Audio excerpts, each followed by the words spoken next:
I did my project on a Capcom game series. I'm gonna talk about it today. I'm here to talk about um the history of I. So we weren't sure where to take this episode because Capcom is such a huge company. So we'll see where we all chose to go. But I chose to go down one of my favorite series, and one of the most important to Capcom right now is Monster Hunter. I want to talk about the history of Monster Hunter and maybe focus on maybe like their transition over to like a series that's been popular over here. It is fun to note. I didn't know this, but from 2004 to 2013, there have only been 2 years without Monster Hunter. Wow. It was 2012 and 2020. Those two were the only years where something Monster Hunter related was not happening. It's the new Pokemon. So The golden years, they yeah, call it. the golden shower. Yeah.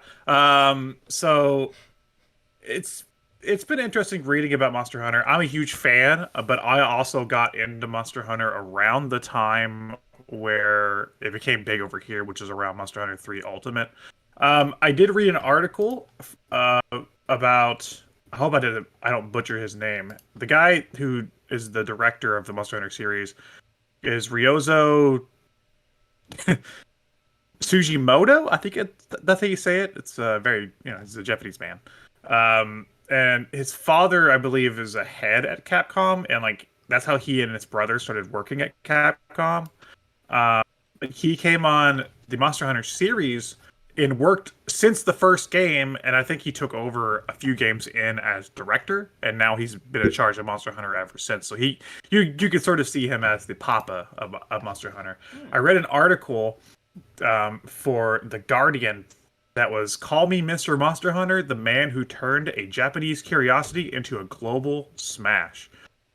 They talk about how the first Monster Hunter was a part of a three-game effort to expand their online presence within gaming. It was on the PS2, along with Resident Evil Outbreak, which is a game that I am familiar with, and some racing game that was Japan only. I'm not sure how you say it either. It's Auto Modalesta or something. I don't know how you say that title, but some racing game, some car Gran game. Turismo.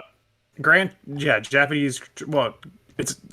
I was gonna say Japanese Gran Turismo, but that's already Japanese. I don't know what the hell this game is, but I am familiar with Resident Evil Outbreak. This is around 2004. They had a push to make PS2 games that would expand their online presence and have more online playability to have people play from all over the world. This was still a fairly new concept at the time. Xbox was doing it with Xbox Live. So it was cool to see Capcom sort of push this effort. From there, after the first game on PS2, Monster Hunter would stay on PSP for a pretty long time. I actually didn't know this either, but while they had a number of games on the PSP, Monster Hunter Portable Third, which is a portable version of Tri, I believe, is the best-selling PSP game. And I did not know that that was the best-selling PSP game. Not surprised, but I am a little surprised because they had a lot of Final Fantasy stuff on the PSP. So Can in I ask a Japan, the question? series became no. Okay. No, okay, go ahead. That game, do you know the breakdown between Japan only sales and global sales? For a portable third. Yeah. Mhm. Let me look. I'm not even sure if it came out over here. I know some of the other ones did. Like I know Freedom, Freedom Unite, and Freedom 2 did. But I think. Let me see. I think it was Japan only. Wow. Oh, so it's the best-selling Yeah. PSP game, but it was Japan only. And it was it That's was crazy. Japan only. Okay. Yeah, but it from what I could tell, it is essentially just Monster Hunter Tri for Wii, but on PSP. So I can tell you. Let me see if I can see the sales. VG charts, my- it seems to be they don't have any that I can Fine. see. Okay. Well, Try on the Wii, I know wasn't where the series took off over here at least, but Portable Third seemed to have done a huge number over there, but also the other PSP games leading up to Portable Third, because there's a ton of them leading up to it, were also very popular. They said they took the series from PS2 to PSP because in Japan portable consoles were way more popular. It seemed like more people were willing to have portable consoles in their homes than standard consoles. So the idea to move it over to a portable just made more sense to them. Then of course the series became very big in Japan, but not that big over here at the time. Up until the 3DS release of Monster Hunter 3 Ultimate, which is also where I kind of hopped on the wagon. I did play Try on Wii a little bit, didn't get it, but that's really where it took off, was on 3DS for me. The article that I read was from 2017 when Monster Hunter World had just released, and they were kind of going off that success because I don't know if this is still true. Maybe Spencer could check, but Monster Hunter World at this time was the best-selling Capcom game of all time. Oh wow! Yeah, which to go from a niche Japanese series to the best game in your company's history is that's a big accomplishment. He doesn't want to take any credit for it, though. He says that they work as a team. He's not the father of Monster Hunter. He is by no means the head of Monster Hunter. Ryoso, but they're very but they're very proud of what they've done with the series. The PS4 version has sold 4.67 million total. Okay. It's come out on other things since then. But. So that surpassed all Resident Evils up to that point? Wow. Really? I would have thought Resident Evil 4 would have been higher. Or even Let me see. maybe not the originals, but... Let's see if I can just look up what Capcom's best-selling game is right now. Because obviously Monster Hunter's games have come out after this as well. So I'm curious if World still holds that record for them. Yep, it's still Monster Hunter World. Nice. Wow. I remember that being a crazy. big internet sensation. A lot of people were playing Monster Hunter World. Yeah, I was excited. I mean, it was their first real return to console. Okay, so Try was on Wii, then it moved to portable, and then it came back to the Wii U. But who the hell's playing Wii U? I played three Ultimate on Wii U, but nobody was. But after that, it mainly stayed on 3DS.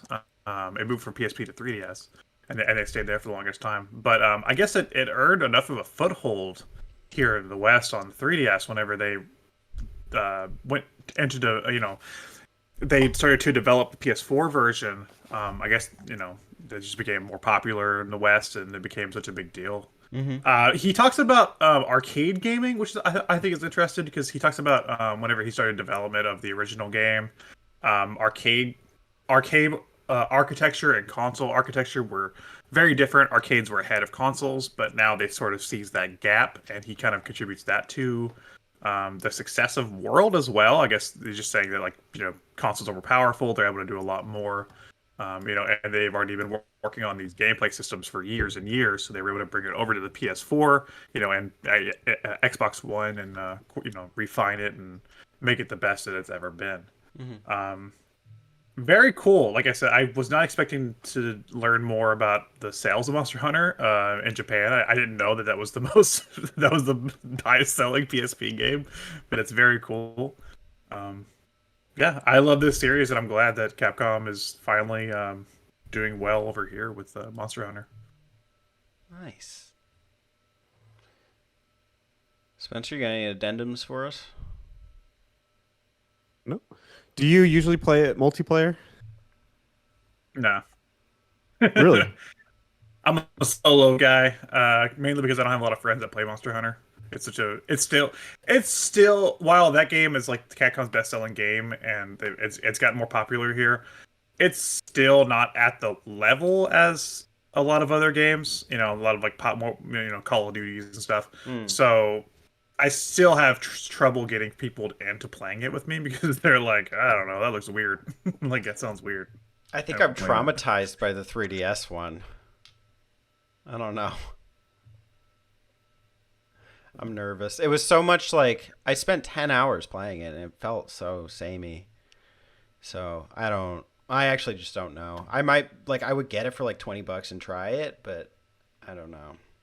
I would say that I think playing online would be better on console. I can understand why World was the launching off point for the series, but I am curious why you think Western audiences latched on at all.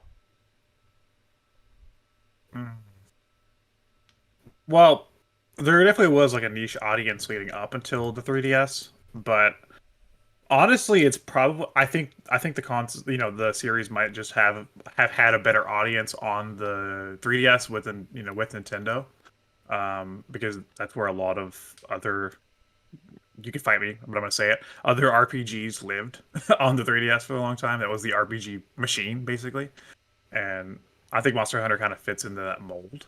So maybe that was like just a chance for more people to like be willing to experience it as opposed to on other platforms. It was also unique for the Because 3DS. Like, I mean, RPG or not, like it was a unique like the 3DS has a library, but even within that library, I mean, there's only so much variety. So I remember going on the shop and that being like its own icon, like on the eShop, it's Monster Hunter Games.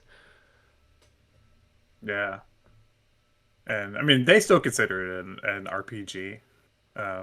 The team themselves. It's just they have like a different. They have what's called a compulsion loop is for its gameplay, where it's like a. Hold on, let me click on compulsion loop because this is a whole article by itself. Yay, physics lesson. So yeah. So you have it's like a triangle, and you have anticipation, and you go from anticipation to challenge, which is kill monsters. So anticipation is buy improved gear. Challenge is kill monsters, and then it goes to reward, which is golden loot, and then that goes back to improved gear. So you're constantly always working in this circle. And then that's sort of like the uniqueness of Monster Hunter is its gameplay loop. So it's cool to see a a little diagram of like how that works. But it's pretty simple when you boil it down. It's just kill things, get better loot, make better armor to kill more things. Nice. I mean, that's basically, if you break it down, like if you distill it like that, that's a lot of dungeon crawlers. The Fire Because they also have Emblem- a leveling system within not it really. too. Fire Emblem, but Well, yeah, RPGs in general. It's if you really. I can't date the Rathalos, so it's not Fire Emblem. I mean, you could. That's a real role playing game. If you can't date a Rathalos, I don't know if it's an RPG. Yeah, I don't want it. dude. There is like a whole like if you go on Reddit, which is the worst fucking place to be, but if you go on there, there are people that literally they're like, I like Dragon Quest 11 better than 8 because the dating options are better at the end. It's like, oh my god, your life is just a fucking mess. And it is worth noting that the Monster Hunter series has become so big that they've crossed over into other games. Like they were in Metal Gear Solid Peace Walker had a little Monster Hunter thing. Final Fantasy 14 had a Monster Hunter event. Of course, Smash Bros has like a Rathalos boss fight, which is pretty cool. And they even within Monster Hunter World had events for like Horizon, Assassin's Creed, and The Witcher, which is very cool. They had a Monster Hunter anime, which is based on stories called Monster Hunter Stories Right On. They had apparently some manga, which I have not read that, but that's pretty cool. And apparently they crossed over. Oh, they crossed over in the Archie Comics Mega Man and Sonic series, which Of course. I've talked about that in some videos before. So they had Monster Hunter stuff in there. There's apparently a Monster Hunter card game that was planned in 2008. That's cool. There's a animated film that I didn't know about. It looks like it's 3D animated, so that scares me. And of course, there's an actual movie which has fucking Mila, whatever her name is, from the Resident Evil movies. It's the same goddamn guy that does the Resident Evil movies, and that movie's awful. But it's just notable that that's such a big series for Capcom now that they're willing to like push them into other media. Very nice. Did you? I thought the movie was the best movie I've ever seen. Did you? Yeah, it was your favorite part. I didn't see it, Yeah, it's dumb. but everyone told me Yeah. it was fucking terrible. You know how Monster Hunter is about like improving gear and like helping the people in like this little village and stuff. The movie is about a bunch of soldiers that get sucked into a Monster Hunter world. See, I always do that shit. Yeah. Like, why can't they God just damn make it. a game that's like, or make a movie that's like the Yeah. game? They could just Like, why make a is it movie so hard? about being a monster hunter. You don't have to take Army Girl and throw her into Monster Hunter. Nobody gives a shit. Yeah, they're like, let's make a Super Mario movie. Okay, what's it like? It's like, well, he's a plumber in real life and then has to do this. It's like, why? Like the template was written for you. The template is That one at Jurassic least- Park. You bust That out one the at- game, and the then you Mario- get sucked in the game. The Mario Yeah. movie at least follows Mario lore because that is the lore of like the the NES and stuff of like what he was in Brooklyn. Like that's Kind Yeah. of. so, But it's like they stray so far. yeah. It's like nobody wants you to reinvent the wheel and it's coming to a game that you like. Like just make it like the game and people will be happy. Hopefully. It's like human characters in Godzilla movies. Nobody wants that. Nobody cares about the human characters in a Godzilla movie. How are you going to care about the destruction of the Godzilla monster if you don't care about the human element behind it? The human character that's going to be a different character each time that nobody cares about. Matthew Broderick. Or the Yes, Matthew Broderick. no, oh god, that's not a Godzilla movie. That's a mistake. Yes, it is. That's the best one. TriStar Godzilla was the worst. That They is even the killed him. fucking greatest Godzilla movie that's ever been made. They put TriStar Godzilla in one of the Toho films that where like Godzilla was fighting a bunch of different monsters, and it was like his name was Zilla, and he was like a shitty CG animated version of that Godzilla, and he shows up for a minute and a half. He shows up and Godzilla just fucking wipes the floor with him, like actual Godzilla, just kills him like instantly. And it was Well, like, well, he's dead. to me, the Matthew Broderick one is the actual Godzilla. so No, that's that is not. blasphemous to me. That That is was the one Zilla. that was the one I grew up with, and then the internet told me it was trash, and I was like, okay. And that's where it ended. I don't know. I had no real problems with it, but I guess a lot of people did. Anyway, but that's all you have to do for a Monster Hunter movie is we just want to see people fight big monsters. We don't have to. I don't have to. I know Army Girl. Yeah, you don't gotta have some weird backstory for it. It's like it's all there for you. Just make it that way. Just like say there's the fucking Rathalos attacking a village, and like that's the movie. It's like this. It's people trying to kill the Rathalos. Like that's all you need. Well, kids, that's how you make a Monster Hunter movie 101. What did you learn today? That was Monster Hunter 101. I love this series, and I'm glad to see it flourish. Thank you for the lesson, teacher. Who next? Hey y'all, don't forget to subscribe to them button mappers.